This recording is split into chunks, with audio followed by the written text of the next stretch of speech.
Now let's talk about what kinds of push notifications homeowners will receive. By default, when you first sign into Shipshape, you will be asked to enable push notifications.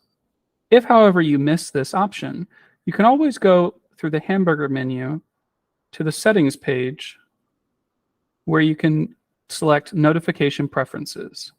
Here you can turn on or off push notifications. You can also decide what level of threats you would like to be notified by and how long you'd like to suppress push notifications for by default. Shipshape uses push notifications to alert homeowners to critical issues such as water detected or storm information.